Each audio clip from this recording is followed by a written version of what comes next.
I am Amy Vetter, and welcome to the Breaking Beliefs podcast.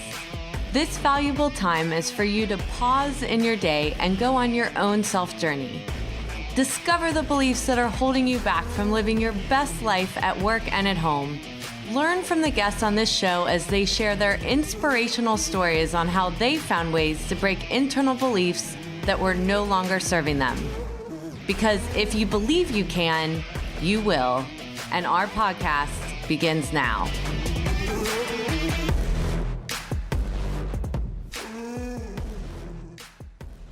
Welcome to this interview with Dr. Robyne Hanley-Dafoe. Robyne is a resiliency scholar and multi-award-winning author. She specializes in resiliency, navigating stress and change, and personal wellness in the workplace. Robyne's work connects research-informed practices with everyday applications that are realistic, universal, and sustainable. During this interview, we discuss her parents' examples of hard work and being open to your gifts and how that affected her own journey in her life. Through her own hardships and recovery, she began studying resiliency and human performance. During this interview, we are going to share with you her 5 findings on human resiliency and how to achieve it for yourself.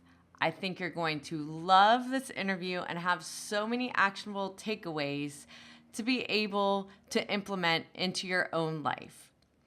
Please like and share or forward this to somebody that is important to you that you think that this could be helpful to. Just remember, as we think about these topics of resiliency, how it's all about the energy that we create.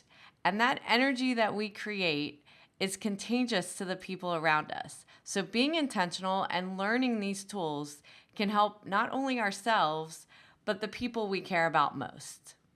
Welcome to this episode of Breaking Beliefs. I am so excited for this episode today with my new friend, Dr. Robyne Hanley-Dafoe. And Robyne, would you just start off giving us a little bit of background on yourself, and then we'll get started? Absolutely. Well, Amy, I'm so excited to be able to connect with you and your listeners today. So again, my name is Robyne, and I study human resiliency and performance. So I get to work with groups all around the world thinking about resiliency and well-being. And I also happen to be a mom of 3 teenagers, which keeps me on my toes, keeps me learning each and every day. And again, I just really appreciate being able to have these conversations with people about resiliency and again, creating these livelihoods and our lifestyle and how it all works together to create these opportunities to be of service and to really show up where we're needed. Yeah, it is awesome to have you. And I met Robyne this year at an event and immediately was so intrigued by the work that she does and is so aligned with the type of learning that, we try to put out in the world of just mental health and being aware of how you're feeling and go on that journey, have the courage to go on that journey. And she's got all that data to help us. And we're going to get to that, but we're going to start off learning about you, Robyne. So maybe you can just give us a little background on where you grew up, what your parents did, just your childhood. Yeah, so I grew up in kind of a smaller town just outside of Toronto, Ontario, Canada, and both my parents were hard workers. My mother was a nurse in the nursing field. My father worked in television. He became an entrepreneur kind of early in his Oh, career, and my mother actually supported my dad at different times and seasons, which I remember feeling was really cool when I was a kid, where seeing these kind of different roles of how households and livelihoods were created. And I grew up, things were really great. I was very fortunate to have a really solid upbringing where we talked a lot about, again, just that integrity around hard work, about kind of just really open to finding our gifts and our talents and our skills and kind of taking whatever kind of direction we would find would be a good fit. Although, I mean, one of the things that I talk about a lot in my book, both my books actually, is, but when I got into my adolescence, I got really sidetracked and definitely went off the rails and had a very, very dark season for many, many years. And even to the point of dropping out of high school, navigating addictions, just a lot of the things that I think mm-hmm. teenagers often get lost in. Mhm. And what was quite pivotal was for me was there was a pretty significant car accident, which was this kind of turning point. And then realizing that my way through this really dark experience was going to be through education. And education is really how I built a comeback and was kind of went from, high school dropout to university professor and finished my doctorate. So I had a pretty wild Wow. pendulum swing that went from, going through a pretty dark season to coming on the other side of it. Yeah. So just going back a little bit, when you talk about resiliency, Yeah. nurses, I know every nurse that I've encountered, we do yoga teacher training, and we've had a number of nurses come through that are burnt out. Mhm. It's a very hard profession, just as far as they're not really the boss, but they're the one kind of coordinating everything. They've got really long hours. So, how did you notice your mom navigate that career and be Yeah. able to raise a family and, like you said, support your dad on his Yeah. dreams?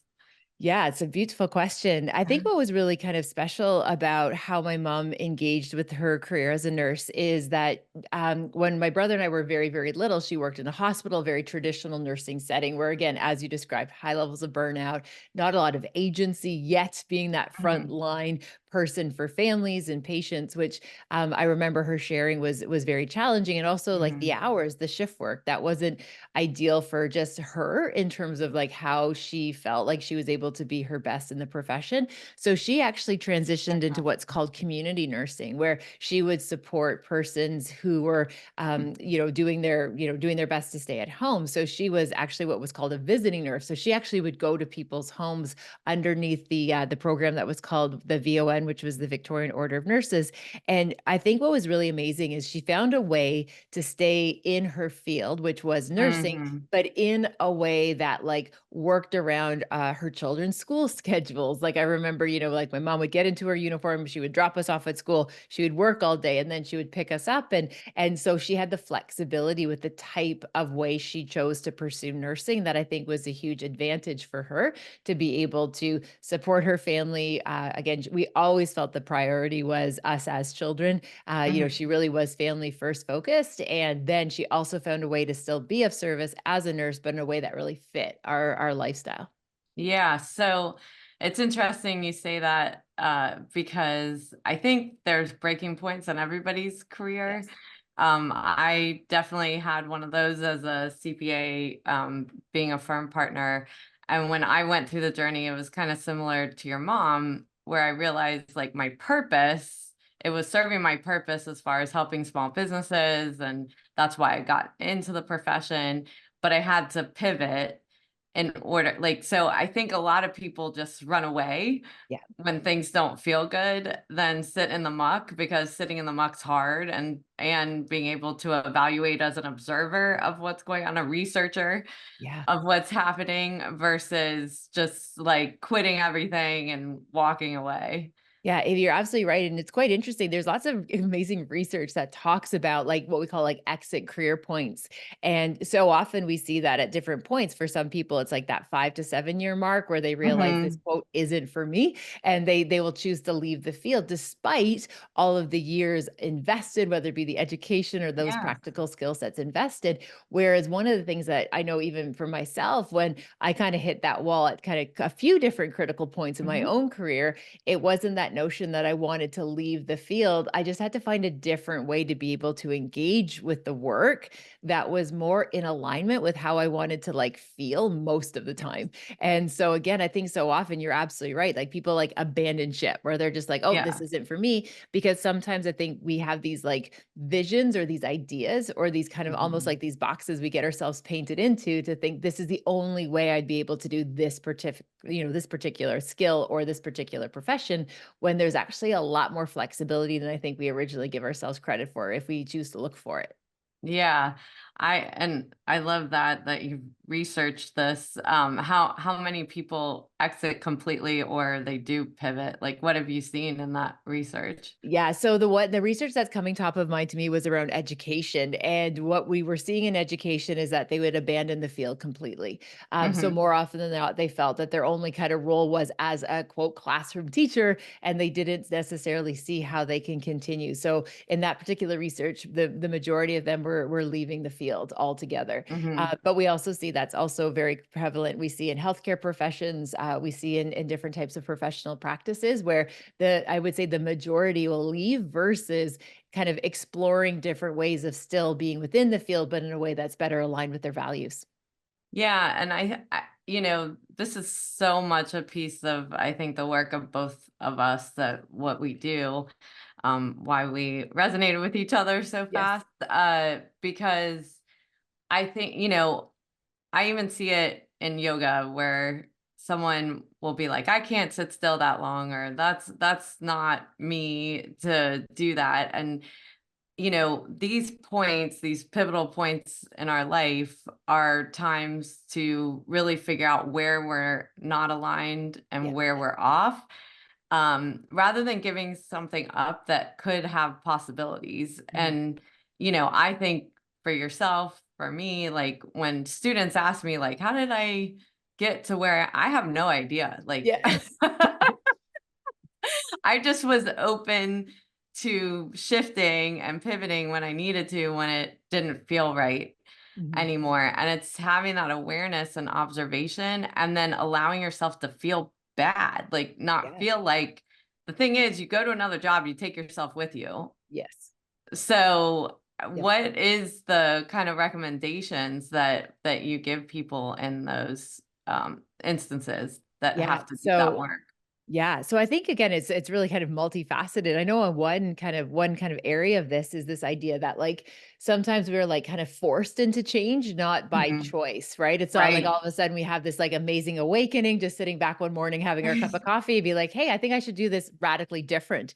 A lot of times we're like almost like pushed or forced into it, whether it be a difficult boss, whether it be a health issue, whether it be just a change Mhm. in family structure or what it might be. Like rarely do these big changes happen in a proactive way. They Mhm. usually happen as a reaction to something that's going on, that something isn't working. Or again, we kind of get forced or pushed into these Mhm. extremes where all of a sudden we got to figure this out. So I think again, just recognizing that it's a lot of times it's not our first choice, but it's a choice that ultimately is going to benefit us in a pretty great way if we know how to navigate that season of uncertainty. And one of the kind of gentle encouragement I offer persons is to like see if you can find somebody who is essentially has gone through this. Like so Mhm. often we try to like struggle by ourselves or Mhm. kind of think that like a really resilient person or a stoic person will do this on their own. I remember at my last kind of major career transition point having this moment where I like kind of looked to be like, okay, so who else has left the university like full-time, permanent, guaranteed employment, benefits, pension? Like I had it all, except Right. the fact that it like wasn't working for me. And I remember having this really significant conversation with my oldest son, who at the time was just coming up to his 15th birthday. And we were sitting around the kitchen table and we were having a chat. And again, I had a no good, rotten day at the university. Again, it was like, the fourth difficult boss that I've had. And I kept thinking once a new boss comes in, it's going to get Yes. better, right? Like you just think that, it has to improve. Didn't work out that way, but I was sitting there having this conversation with Hunter, and he said to me, "Mama, when I was little," and I love that like a 14-year-old was I reflecting on his know. childhood, right? "When I was little, you said I could be anything I wanted as long as I was willing to work hard. Like to put in the effort, I Mhm. can do anything." And I said, "Yeah, absolutely." And then he said, "Well, why can't you?" Like, why can't you be anything? Like, you're a grown up, you're willing to Wow. do the hard work. Like, why are you staying in these situations where you're so unhappy? And I realized kind of at that moment, I was, at that kind of, again, this really critical point where I realized I love educate, like, I love being a researcher, Yeah. I love the field. However, doing it in the traditional way in the academy was not working for my family and me. And then what I did is kind of looked out there and said, okay, who else has bounced back from a career when they leave the university? Like who else is out there who maybe has tried this before? And I was so fortunate because I had someone in my world, Dr. Greg Wells, who again had left the university full-time permanent, all of the kind of golden handcuffs that they call them. And Yeah. so the first thing I did was like reach out to be like, okay, how do you do this? Like what's life like after you leave this security? And so being able to surround yourself with at least one person who's had these Mhm. conversations before, I think is a huge way of like taking some of that hard-earned wisdom. So you Yeah. don't have to do it all by yourself. I think it's really important. I mean, at my point, I remember hiring an executive coach, and he was really confused why I was hiring him. He's like, "Your career seems fine." I said, Yeah. "Yes, but I'm not feeling right. Like, Yeah. and I need to explore it." And I wanted a third party that had no skin in the game. Yeah. That isn't gonna just be like, "Yeah, you should do that." Yeah. Um, and the interesting thing, because I have, a music side to me and art side. When we did all the tests, it was like art and music came out like it wouldn't feel like work, Yeah. and numbers came out like 50% like does feel like work. And so, but I realized like, oh, but I have all this experience. I'm still passionate about helping people, but if I help people in the music industry or I was part of the music industry, would it feel better? And I did that. I started doing research and on what it's like to work in Mhm. the music industry. And I'm like, no, probably Yeah. wouldn't feel that good. But it's good to go through that, Yeah. that process of making sure, is it still going to be what you think it is, like you said, because you also don't want to get to that point where you leave too, because you're like, oh, this isn't it either. Yeah. And I think where it really helps when we start to have those conversations is this kind of idea about like thinking about like what is that, what are the priorities? Like what is it Hmm. that you want to feel most of the time? Or how do you want to interact? Or how do you want to do the work? And one of the things that I realized quite quickly is I wasn't so concerned necessarily with what the exact work was or who the Hmm. audience was. For me, what was such a big driver was flexibility. Like I wanted just that flexibility, that agency to kind of like be my own boss. Like, and I was Yeah. willing to take the risk of uncertainty. I was willing to take the risk of like not having everything mapped out and having an HR department and all the things. I was willing to take that risk because the feeling of wanting the freedom to be able to like show up at my kids' sporting events, my freedom to be able to like, you know what, I want to be able to do a good workout in the morning and maybe log on at 9:30 or 10:30 and that not be a big deal. So Right. again, going for like what are some of those feelings or those variables that feel like non-negotiables? And again, a lot of times like it's not about the work per se. Like the work, there's Right. so many different iterations of it. So Yes. for me, what was the biggest barrier and why I was feeling so smothered and trapped and unhappy, it had to do with the control and other people telling me what I can and cannot do. And again, not that I have issues with authority. I respect authority 100%, but I just realized that I had like missed out on most of my children's childhood for almost a decade because I would have like needed permission to leave campus to go watch a track and field meet. And it was just like, I Right. didn't want to live like that any longer. Right. Yeah. So having a new boss wouldn't have fixed that, So when you're sitting there thinking if something else changes, it'll help. It's like it's the work you have to do. Yeah. And probably seeing that example with your mom was one that helped guide you as well. Like seeing that she was able to pivot and be able to do those things with her family. Yeah, absolutely. And again, with my father as an entrepreneur as well, like, and having his own television production company, like, my dad worked for my dad had clients and my dad, worked for Hmm. all these different organizations, but ultimately, like, he was the one who like said yes or no to the projects. And again, there were a lot of examples in the early 80s of entrepreneurial spirit. It's not talked about like it is now, where it seems like No. everybody wants to be an entrepreneur and Yeah. an influencer and all the things, which is amazing. But back then it was pretty different, especially as well because with like media and like television production, like my father's background was in the arts. And so again, that wasn't another career that necessarily was really talked about. So it was really significant what I grew up with modeling and role play, like those examples that were kind of Yes. kind of in front of me. But it was also why it was so critical when Hunter challenged me to kind of like, why can't you do something that you love? I realized like like this was so important because it was that moment where I'm like, am I going to model what I teach about resiliency and Yes. being brave, even in the face of adversity, or am I going to play it safe? Yeah, and, what comes out of the babe's mouth, like, Absolutely. don't realize how many times you say something till they say it back, right?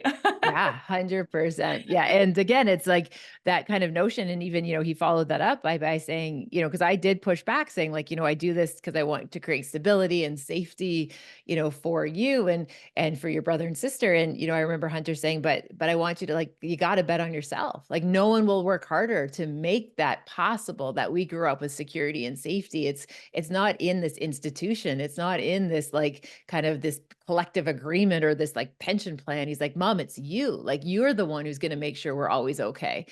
So, we bet on you. We want you to bet on you too, which was really Yeah. significant to have a 14, 15-year-old be able to kind of challenge me to step into that uncomfortable place to see what my potential could be there. Yeah, it's so I kind of have, I mean, it's a similar example, except a little different. Because I think for a lot of women out there, especially women that are listening that have demanding careers, you're always judging yourself, Of and course. even your shift was Yeah. judging, am I being there enough for my kids? Which obviously for him to even give you that advice, like, you were demonstrating things to him that you didn't even realize, like, he was learning, right? That make your relationship unique, and I think I was always, like, comparing myself of, like, seeing moms that were at home and being like, "Am I doing as well as them, or do they wish I was doing something that I'm not doing?" And so when I went through this period of time of this crossroads, and then I was thinking about going back to college and becoming a fashion designer. That was like where I was. Um, and it was right before I had this opportunity to take on a different corporate role that was really exciting. But prior to that, I was telling my son that I was considering it, Yeah. and he said, "So what does that mean for our house?" Right. Yeah. And I said, "Well, I mean, we'll always have a house to live in. I mean, if we have to move to a smaller house, we'll move to a smaller house. Would it have a pool?" Fair And I'm question. like, Fair okay, question. so he understands my contribution into Yeah. all of this. Yes. You don't realize like how much they appreciate the stuff Yeah. that you're doing too, and you underestimate it. I mean, I know it's financial, but it is Yeah. giving them the life and the experiences that they're able to have that maybe they wouldn't. a So it hundred was just percent. funny. Yeah. Oh, 100%. You're absolutely right. And, it's interesting. I appreciate you kind of that notion about comparison because I know for me, when I was teaching at the university, I felt as though I was supposed to teach as if I didn't have young kids. And when I was Mhm. home, I felt this pressure that I was supposed to parent them as if I didn't work outside of the home. So Right. I felt like in it, like I felt like this, like it was like a never, it was just you couldn't win, right? So at Yeah. work, I felt like I was supposed to be like full on academic, don't talk about your kids because you're like this scientist. But then when I was at home, it was like, I should be making homemade baby food and I'm supposed to be going to all of these things. And like, so I was just like, I can't win in either of these. So I just Right. realized like, I'm going to stop. Like, I'm not going to get into the ring, right? Like, there's just no point because I would just, there wasn't a way to find this middle ground until I like essentially created a different path where all of a sudden it wasn't us or them or these kind of two opposites. It was this way to have what we call like in psychology, like true integration, where I was Mhm. able to like be who I was as a mother, as a scientist, as a professional, as a person who was contributing to the livelihood and lifestyle of the children in a way where it was like one whole person versus this like splitting off or parceling off of ourselves that we do so often in this work. Yeah. So important. One whole person, no matter where you are, because that's when you start feeling off, right? And you start Yeah. blaming your outside circumstances Oh, versus what do you need from within. yeah, absolutely. And Yeah. it was really interesting kind of on that note about like all these different roles and responsibilities, I was talking to one group of persons, and they said, "So what's your like morning routine, Rob?" And they were just kind of curious what my morning routine. As somebody who studies stress management and well-being, people often want to know, like, what do you Right. do? And so like I shared, my morning routine, which is very, very basic and very simple. Yes. But that also means it's really easy to do. Doesn't matter where I am in the world, and I could be really consistent with it, which is where you're going to get the best return on your investments in any type of well-being program. It isn't necessarily what you're doing, it's the consistency of how Right. you're doing it. And anyway, so I shared that with this group, and one woman said to me, she goes, "Don't you feel guilty for taking that much time for yourself every morning?" And I had a moment and I literally didn't even like I just responded without like really thinking it through. I said, "No, I feel guilty if I yell at my kids. Like I feel guilty if I'm like really short with my husband, or like I feel guilty when I like know what it is that if I do these things, I'm in such a better headspace physically, emotionally, psychologically, all of it, to be a present parent, to be a good partner, to be a good daughter." Like I feel guilty if I don't do the things that I know work for me. I do not feel guilty about looking after myself so I don't end up down that way. And it was just this really kind of interesting notion. And a woman said to me after, she's like, "Oh, well, I always feel like so guilty if I like am short with my kids." I'm like, "Okay, well, I feel same. That's why I don't do those things, because Right. this Exactly. is why I choose to be consistent in my morning routine, because it makes me a better parent. I'm a better partner. I'm a better entrepreneur. I'm a better instructor. Like I do better when I take care of myself than if I'm pouring from that empty cup." Absolutely. So you're gonna have to share what your morning routine is now that you Oh, talk. there you well, Yeah.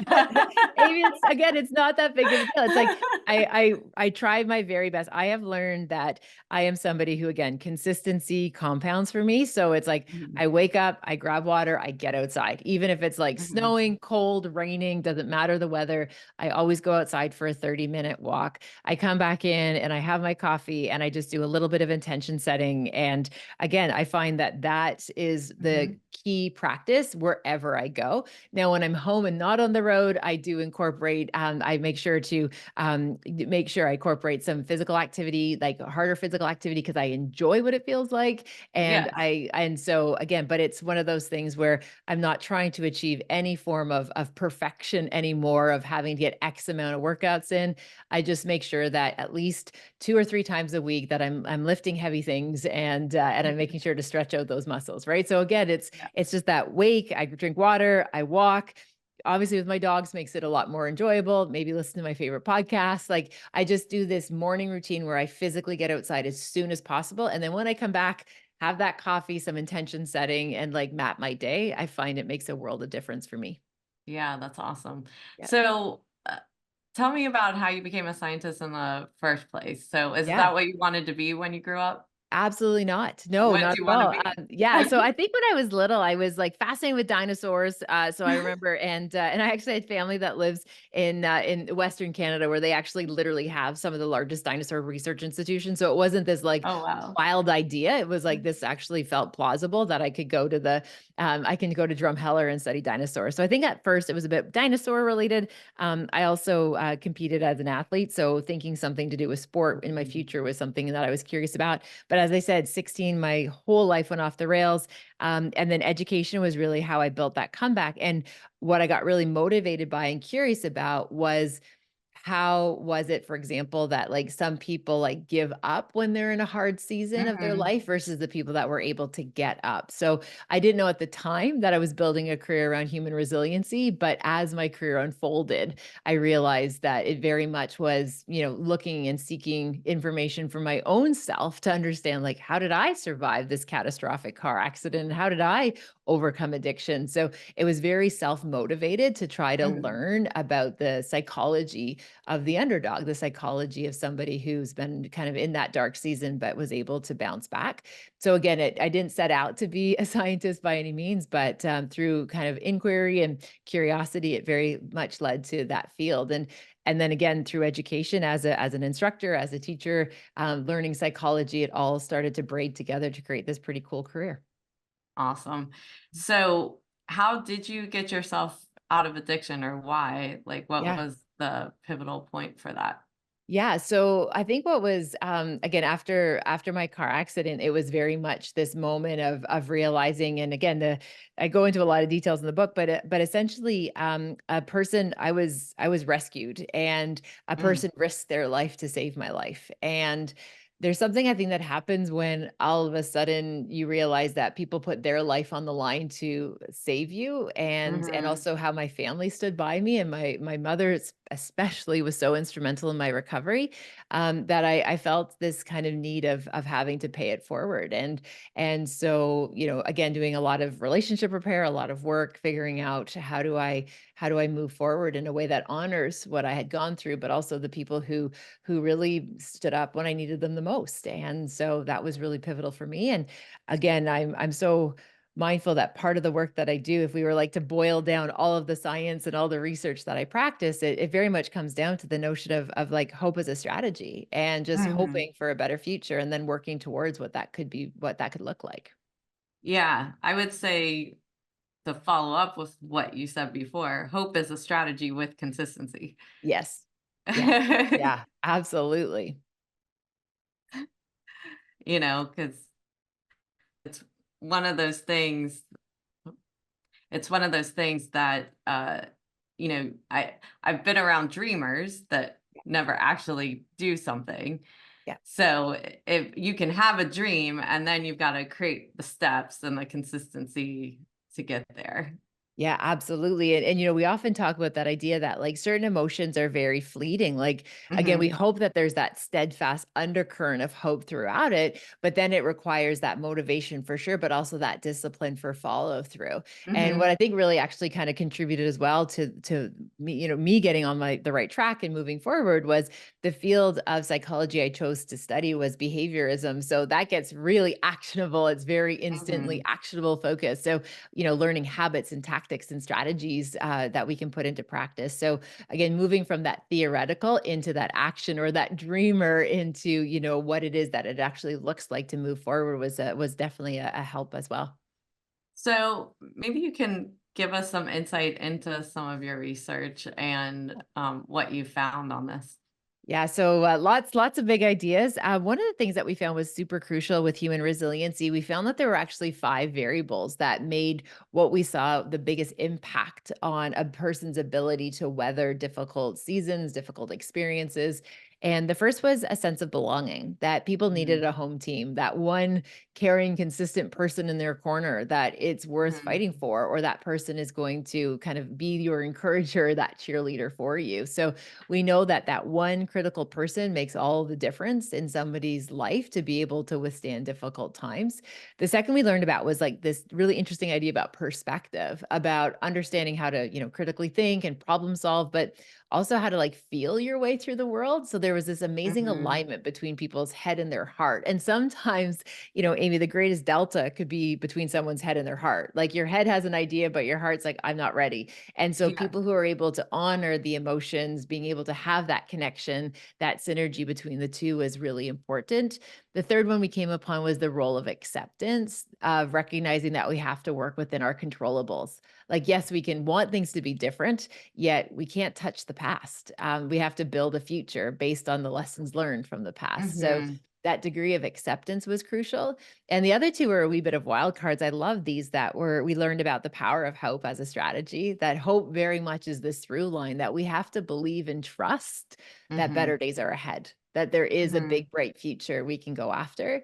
And the fifth and the final variable was actually humor, where we found that resilient people were pretty funny, yet it was a bit of a dark humor, like a little bit of like HR violation type humor, but they would Yeah. use humor as just this way to like create breaks. And what I mean by that, for example, is like when you laugh, your body releases a natural tranquilizer. So for that moment Mhm. in time, your pain receptors are blocked. So again, that doesn't solve your problems, but what it does is create these just micro breaks or moments of relief where people were able to like choose again and they were able to Mhm. show up in a consistent way. So what we discovered in our research was belonging, perspective, acceptance, hopes, and humor seemed to be the five variables that made the biggest difference.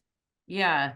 And it kind of goes, so it's just interesting some of the things you've talked about, and even in your own addiction. It's been questions Yeah. I've always had because as a family, you can go through the same experiences. Yeah. And for some reason, I made different choices than, other family members. And that probably the one that you said, power of hope as a strategy, like, and no one taught it to me, but it was like in my head every morning, like, I'm going to get through this. It's going to Yeah. be better. I don't know why no one like taught me that. Like I was born with it. I feel like I was born with it because other family members weren't. Yeah. And you just wonder, what is that difference? Is it something that you can't describe or research? Is it just your soul? Yeah. Or what is it that allows you to look past the situation you're in and be resilient to that situation, to envision a better future and keep working toward that? Yeah, you're asking an amazing question. So I subscribe to the idea that, there's definitely some like tendencies or undercurrents, right, in our Uh-huh. personality and our temperament that make some of these variables, specifically like hope, just a little bit more kind of workable. Hmm. However, ultimately, it's kind of this notion of like, even if it wasn't present in a direct lesson, the absence of hope, for example, would in Hmm. itself be a lesson. So Hmm. you'll see people giving up perhaps, or you see people not taking risks or trying. And so the absence of that skill is enough to put that skill or that concept somewhere in your head and your heart. And then what you Hmm. decided is that you are willing to action it. So the Hmm. kind of the question being is, how do you have these kids where, one kid grows up quite resilient and another kid kind of goes off the rails and never comes back? And Same experience. exactly. It's like, Yeah. well, the reality though is like when I reflect back, it's like, yes, I grew up in a nuclear household where I had a mom and dad and an older brother, but the brother didn't have the same parents that I did in terms of years of experience. So my Mm. parents had 4 years extra experience with me than they did perhaps with my Mhm. brother. And so again, just even though it Mm. feels like the same dynamic, there are actually some variables that are moving. Like these are parents who now have 4 years of experience, which in their 4 years of experience, as we went into adolescence, I got probably way more freedom than my brother did because Mhm. my brother very much was that kind of towing the line and didn't really ever kind of talk out a turn, and he kind of followed all the rules. And so my parents gave me way more freedom and flexibility than probably I could manage. When you factor in, I was coming to the equation with ADHD, with impulse control Mm. issues, with Mhm. learning disabilities. So I was bringing certain variables to this kind of interaction, Mhm. and my parents had their own set of experiences that they were bringing into it too. And again, I don't fault find or blame whether it be my own ADHD or my own learning disabilities or Mhm. my parents' experiences or lack of experience. The reality is this was the ecosystem that I was trying to navigate. And then Mhm. all of a sudden you put me in a group of peers who weren't necessarily making great choices, and it was a perfect storm. Yeah. It's a very interesting thing because I would say for me, it was a little opposite, that I was the oldest as well. But I think the years I was alone before I had Yes. other siblings were better. Yeah. And then things shifted in the family. Mhm. So I might have had more security in myself Yeah. because of that. So it Yeah. is kind of interesting, like when you think about just and like you said, you don't, and I think in our generation, there wasn't as much exposure to underlying conditions, Yes. Absolutely. Yeah. as there is now, Yeah. which, at least you know what you're dealing with, and then how do you like modify based on that? Oh, 100%. And again, Amy, when I was in elementary school, like no one was talking about girls with ADHD, especially. No Mm-mm. one was even talking about learning disabilities. So I was just kind of labeled like, not very smart, right? I was just Yeah. labeled like, a wild child, right? So people keep telling you over and over again that you're not very smart and you're not really good at this school thing and you're a bit of, you're kind of going your own way. And all of a sudden you find this peer group who like wildly accepts you for not being smart in Hmm. school, and their expectations of me were appreciably different than my other peers. And yeah, again, it's just this recipe where these were not things that we were talking about. But it was quite fascinating when I kind of look at this kind of, my experience, hindsight is 2020. And, one of the things that I do a lot of work right now supporting families and groups and organizations is, we have a different set of challenges that we're Mhm. facing right now. And I think especially for our teenagers and for children, what I'm mindful about is we've like lost this capacity for this like threshold of frustration, where Mm, what's happening now is people aren't comfortable with any form of frustration. right. And, so again, I had my own unique challenges as an adolescent. I think the unique challenges that adolescents are facing right now has a Mhm. lot to do that they're living in this like instant grab and go culture where, any 16-year-old is a millionaire on social media. And like, there's just there, we've lost that stick to itiveness, that ability Yes. to work and be frustrated and tolerate frustrations. And, And so again, differences of opinion. yeah, absolutely. Yeah. Yes. So I think there's definitely different challenges, but every generation has their own unique kind of circumstances that they have to navigate. Yeah. The other thing that I thought was interesting, that you said is role of acceptance. So that's one thing that I've seen in people that, recover like you have. But the difference is they keep regurgitating in their Yes.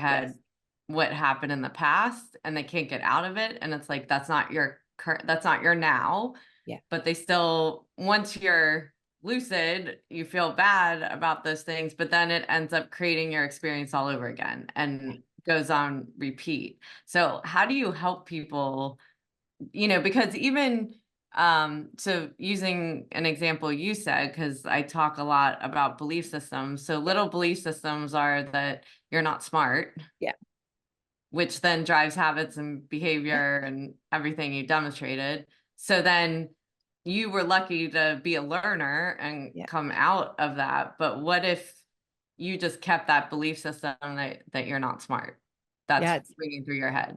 Yeah, so I think what starts to happen though is that we have this kind of notion of we have to like let go of those certain parts of our past Mhm. that no longer serve us, and realizing even just kind of that reframe of, yeah, I wasn't smart in certain situations where I didn't have the right supports, right? So again, we go back and it's not that we can change it, but we're able to like reframe it and reprocess it. And that's kind of that goal around integration, where recognizing, part of me wasn't very smart in those situations Mhm. and really struggled. Yet there was a part of me that was, always underneath had this kind of steadfast belief that it's like, Yeah. I do have something about me that's unique. I have skills, talents, and gifts. I just haven't found the right way. So, again, I think there's a lot of unlearning that has to happen in Mhm. that process of acceptance.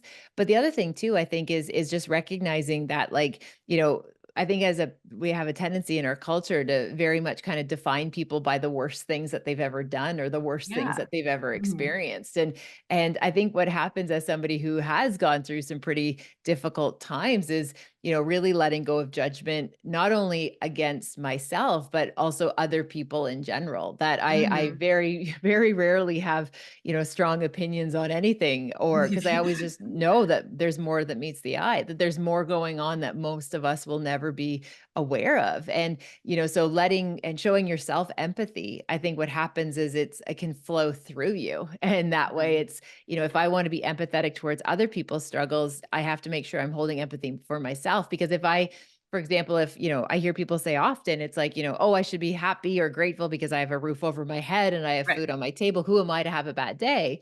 Well, the reality is if you're drowning in 2 feet of water or 10 feet of water, you're still underwater, right? So we have to give ourselves a break. And the more that we give ourselves a break and show empathy and compassion to ourselves, then we're able to show it more to other people. And I think the reverse happens when we don't show ourselves empathy and compassion, thinking that we're saving it for the people who really need it. Ultimately, what happens is we cut off that energy source and we have none to give. So, in your research, what are the steps or remedies, or how do you help people be able to move past this and be able to do these 5 things that you talked about? Yeah, so it's a great question. So again, it kind of varying degrees on where people are starting, because nobody ever Mhm. starts at the same Right. starting block, right? Everybody has Yeah. different experiences and a lived story. And so I think what's really important is to really kind of do that snapshot of it. Like, how are you feeling most of the time now? And Mhm. how is it that you want to be feeling moving forward? And I can give Mhm. you the example. So often when I say, like, if you started the conversation by saying, like, what's something you want to change about yourself? I'll hear people say, like, oh, I'll be happy when I lose these last 10 pounds. Right. That, Mhm. once I lose, when I lose the 10 pounds, then I'm going to be happy. It's like, Yeah. okay. So, well, I know people who have lost that 10 pounds and they're still unhappy. I've heard people who left difficult jobs and they, as you said, bring themselves to the next job and they're still unhappy. So instead of thinking about these like concrete kind of objectives at the end, asking yourself instead, how do I want to feel? And if you want to feel like, I want to feel again, like I wanted more freedom, right? Or let's say you Mhm. want to feel more energy.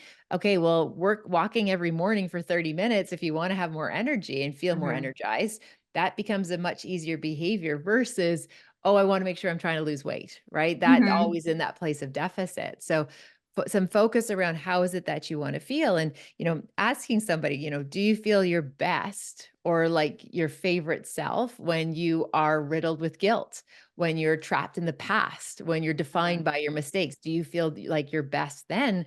So many people will say, no, that's not when I feel like my best. And then my question would be, okay, well, when do you feel like your best? Well, when I take care of myself, right? When I get a good night's Right. sleep, when I'm connecting with loved ones, where when I'm doing meaningful and purpose-filled work. It's like, okay, well, let's put more of our energy there than our energy on the past, which we can't change. Yeah, absolutely. It just reminds me, I've been working with an executive, doing some coaching, and uh, asked the question, "What brings you joy?" Yeah. And they couldn't answer. They really struggled with that question. It kind of goes back to like, how do you want to feel, Yeah. right?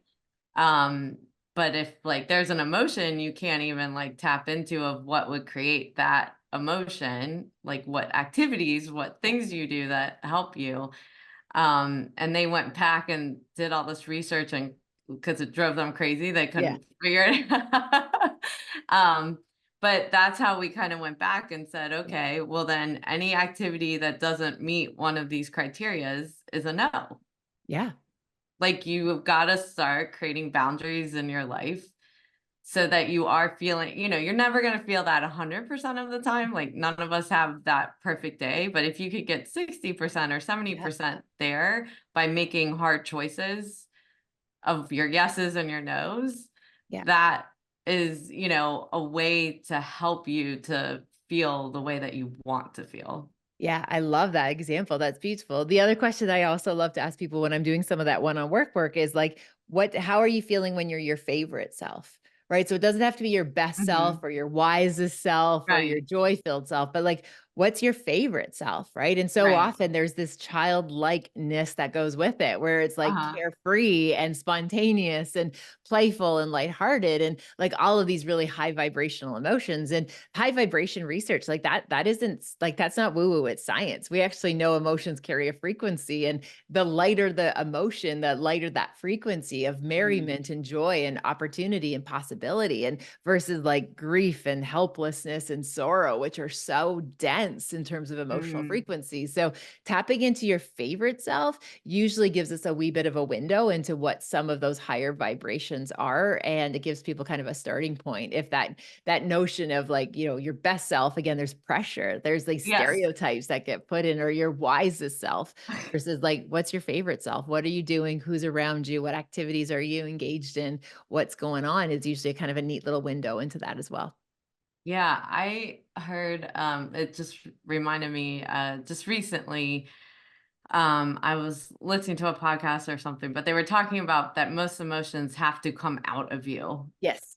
right? Like, so happiness might be a smile or a Yeah. laugh, or if you're sad, the tears come. But anger is one of those emotions that don't necessarily have a way to come Yeah. out in a safe way. Yes. So sometimes people are trapping that emotion Mhm. in, which makes them feel negative and so forth, rather than finding safe ways to let that out so you can feel better. 100%. And like, it's so amazing because again, there's so much science that backs this up in terms of those emotional frequencies, especially for women, because Mhm. many of us were conditioned or groomed that we weren't supposed to be angry.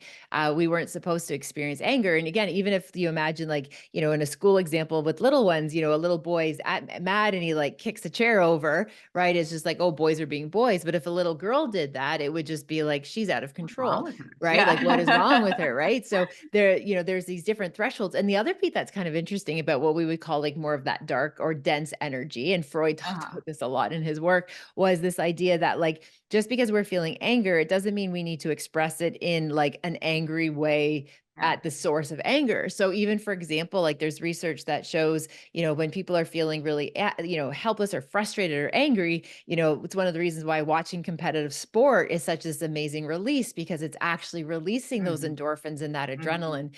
And so, sometimes people will be like, wow, why is that person like so engaged? They get so worked up about sports or whatever it be, but it's that competition, and that competition is another outlet in a really positive Mhm. way for some of those emotions that it's harder for us to express, especially when we have kind of this unwritten rule book around what women are supposed to feel and not feel.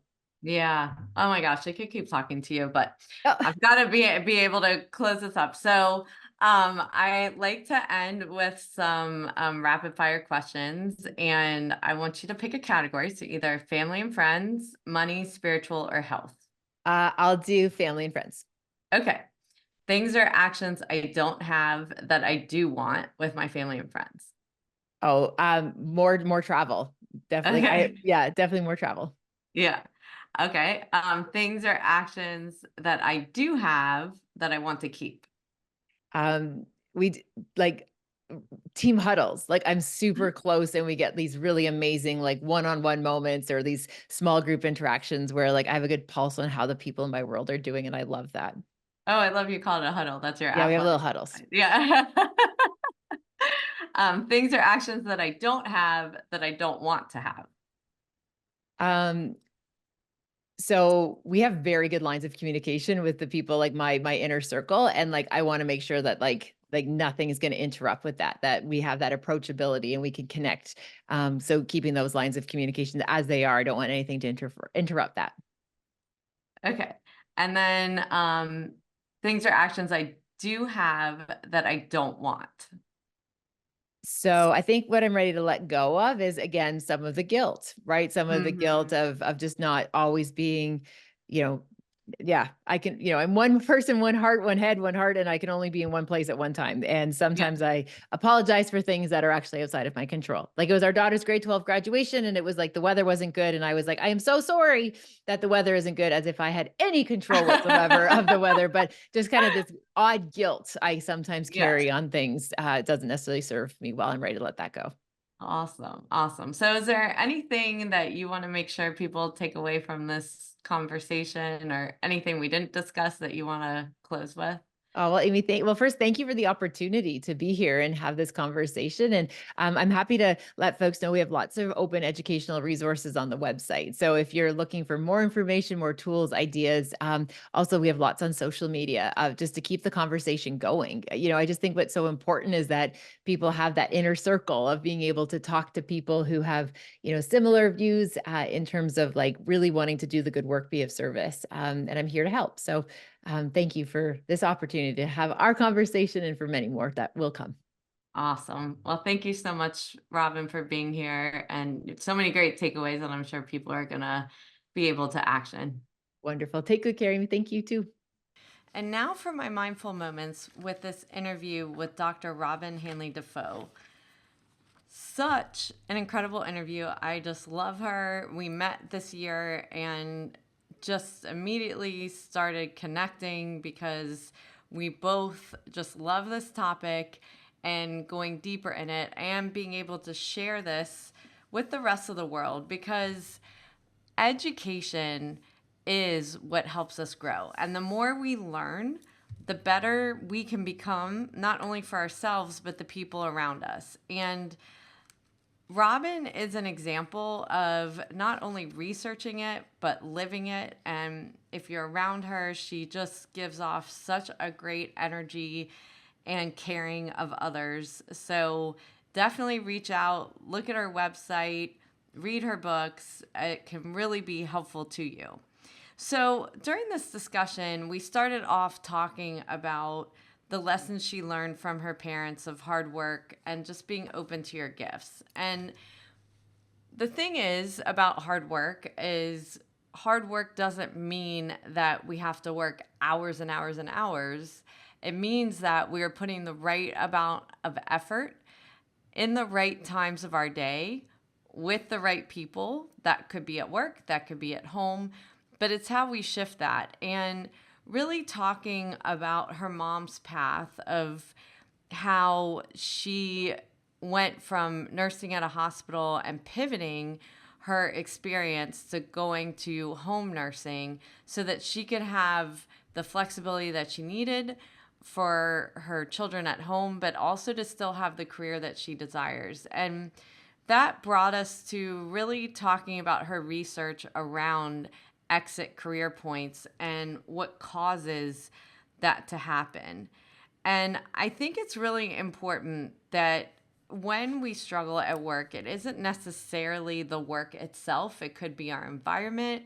There could be something not aligned with our personal purpose. And we don't necessarily take the time to really learn about our own personal purpose, what drives us, what gives us energy, and making sure that the work that we do aligns with that.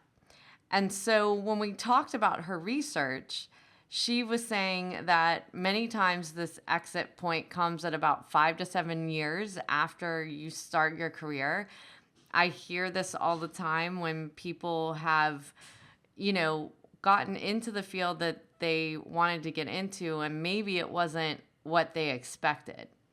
And it's those points that is the hardest time to just pause and be still so that you can observe what it is that is not in alignment with the things that you want to be doing or that will fill your cup or make you feel like you are living your purpose. So it's important that if we want to make a pivot or a change, some of the things that we talked about was first, just navigating this journey and not jumping quickly. That we want to make sure that we find someone that has gone through this journey similar to us, or that if there's something we want to do, we look for somebody that has done it as well that we respect and talk to them about their journey so that we are properly prepared for the reality of it. Because sometimes we think it'll just be better because it's new. And a lot of times as we go through change, we find we're in the same situation because, like I had said during the interview, we take ourselves with us. So if we're not clearly aligned on what our purpose is and what we want and how other people have been able to achieve that shift, we go in without information, without learning. And when that happens, we can end up in the exact same situation or even worse. So a couple of the things that she talked about was first is, what are the priorities? What are the things that are most important to you that you achieve? And it may not be in your work. It might be in your life. Like she was saying that she wanted to be there for her kids' games. So it wasn't necessarily the work that she was doing was out of alignment, but her life balance was out of alignment. And if your current workplace isn't willing to talk to you about that or be able to shift that with you, then that gives you a trigger point of allowing you to know that this is something that you've got to explore. The other important question that she said was, what do you want to feel most of the time? So, and what this means is you're not going to ever feel 100% of the time like everything's perfect, but 60-70% of the time, what do you want to feel and what is non-negotiable? So how you're treated, what the environment is, the type of work that you're doing as well, to make sure that you have what you're looking for if you do make this pivot in your career. The other thing we talked about was true integration and being who you are, being authentic in any situation you're in. You should not have to be different as a person at work versus home. That whoever you are should be whoever you are in all those places. And really showing up and being consistent in that makes you believable, makes you someone that people want to be around and connect with. And so it's very important to think about where you're off and why, so that you can shift those things so that you're showing up the way that you intend to show up. Now, we talked about her, when she was in high school, having addiction and really being woken up from that period of time so that she could repair her life, repair the relationships around her. And she talked about that hope is a strategy. And, a lot of times we think that if we dream something or hope for something that it won't come true. But it can come true when we're consistent, when we have a disciplined approach and a plan of how we're going to get there. And also, I would say that we don't expect instant results, that it takes time to have transformation. And there's little wins along the way of transformation, but it's changing one habit at a time, one tendency that we have, and making sure that we are clear on the habits that we are trying to change. And then what are we going to do to be able to change it? What is the intentional tactic that we're going to put in place to make sure that we can change it? So we talked about what the 5 variables are of human resiliency that she found through her research. And the first one was a sense of belonging, that you've got at least one person in your corner that can support you as you're trying to go through change or even go through a hard time to get to the other side.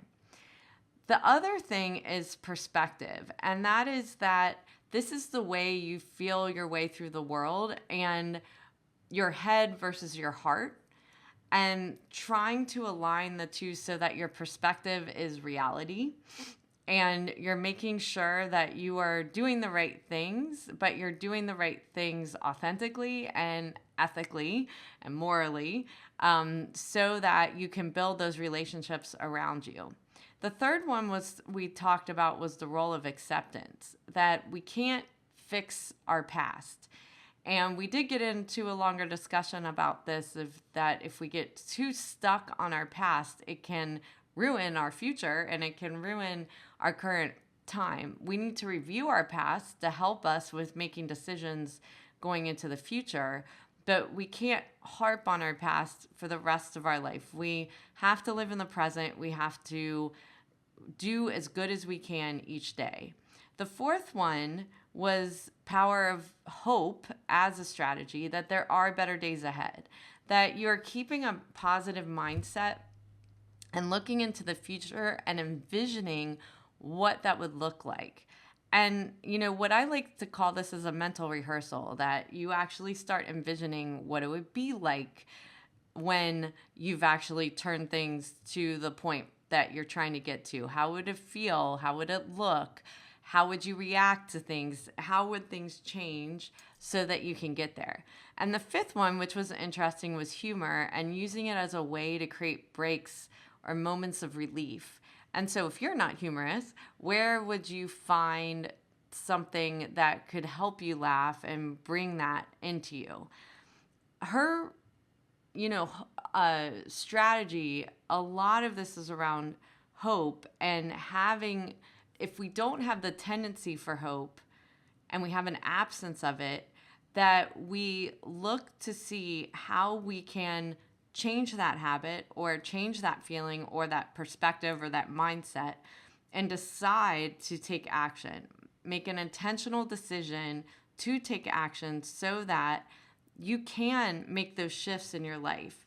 And I hope that what you got out of all of this is really understanding maybe how you're feeling now, but how you want to feel in the future, and envisioning that, creating a strategy to get there, and ensuring that you create little tactics along the way to start changing habits and making sure that you can be your whole self wherever you are and feel comfortable in the skin that you're in and live in the present rather than the past. Because when we do these things, the energy that we create is better inside of us and we show up better for the people around us. I want to thank you for listening to this interview. So many great takeaways in this interview. I hope you enjoy it. Make sure to share it with someone that you think it would be important to. Subscribe to us on the podcast channels. It is really important to us so that other people are able to hear this podcast, and we so appreciate your support to continue to provide this learning and interviews to you as often as we can. Thank you for taking the time out of your day to listen to the Breaking Beliefs podcast. I hope you will take a moment to pause before entering back into your day to reflect on this podcast and note 1 to 2 actions you are inspired to do from today's conversation that you could incorporate into your life. To read the full blog and listen back to this episode or any other, you can find them at www.amyvetter.com/Breaking Beliefs podcast and related videos on my YouTube channel. For daily inspiration, follow me on Instagram, Twitter, Facebook, and LinkedIn at Amy Vetter CPA. I hope that you will choose to like this and subscribe to this podcast on iTunes, Spotify, and more so that you can join us for more inspiration on our next episode.